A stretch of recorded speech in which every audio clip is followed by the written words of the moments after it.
Une des premières plus belles récompenses de Gvinage, c'est d'avoir été demandé par Monsieur le Président. Il m'a demandé de monter le buffet fromager pour les 75 ans de l'indépendance d'Israël. Je m'appelle Noémie Richard, je suis maître fromager de la Guilde internationale des fromagers et cofondatrice de l'entreprise Gvinage en Israël.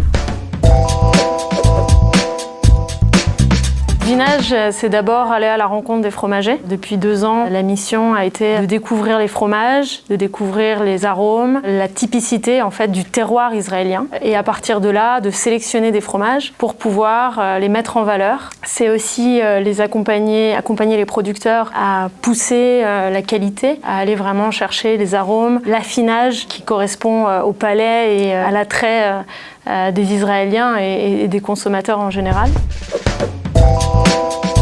Déjà, l'idée, c'est de comprendre la variété, de comprendre un petit peu quel type de famille, quel type de technologie fromagère est typique de chaque fromager. On est vraiment allé du sud au nord, à la rencontre de toutes les fermes ou des producteurs fromagers qui produisent de façon artisanale, avec des méthodes traditionnelles et qui utilisent du lait de vache, de chèvre, mais également de brebis. Donc c'est un assortiment qui est assez large aujourd'hui.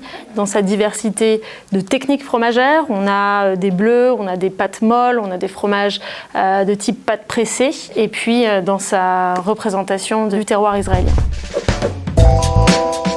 Alors nous, on a la chance chez Gvinage de les rencontrer régulièrement puisque on réalise des formations qui sont vraiment destinées aux consommateurs. Des ateliers, alors ça va de l'atelier de fabrication, apprendre à fabriquer son camembert, sa mozzarella, jusqu'à des ateliers de découverte sensorielle où on va présenter un plateau de fromage et accompagner la présentation au travers des explications de l'origine du fromage, des arômes, des explications liées aux différences technologiques. Et donc ça nous permet de comprendre et de connaître un petit peu les goûts, les attentes. On est d'ailleurs parfois surpris parce que finalement en Israël, il y a un palais fromager, si on peut appeler ça comme ça. Et les Israéliens ont aussi beaucoup, de par leur vécu, d'avoir visité la France, l'Europe, reviennent souvent avec de plus en plus d'attentes également sur des arômes qu'ils ont pu trouver là-bas et qu'ils cherchent à retrouver ici.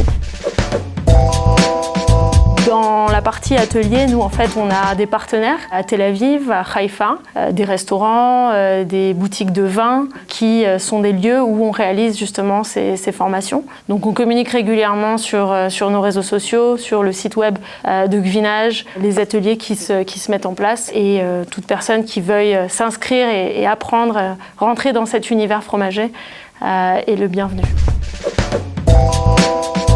Le plus gros défi, c'est maintenant. L'équipe de Gvinage va représenter Israël au concours du meilleur fromager du monde au mois de septembre dans la ville de Tours. C'est la première fois en 15 ans du mondial du fromage qu'Israël va avoir sa place dans les 16 candidats finalistes. Le fait d'arriver là, c'est déjà une grosse partie du travail. On a l'impression déjà d'avoir gagné quelque part, même si le plus dur reste à faire. Et c'est la sensation d'aller dans la bonne direction et d'avoir fait des choix qui sont aujourd'hui récompensés par la chance d'accéder à ce défi. Que vous soyez professionnel, que vous soyez amateur fromager ou que vous ayez juste envie d'une bonne conversation fromagère, Gvinage est disponible pour vous. N'hésitez pas à nous suivre pour les nouveautés sur le mondial du fromage. Pourquoi pas une belle récompense.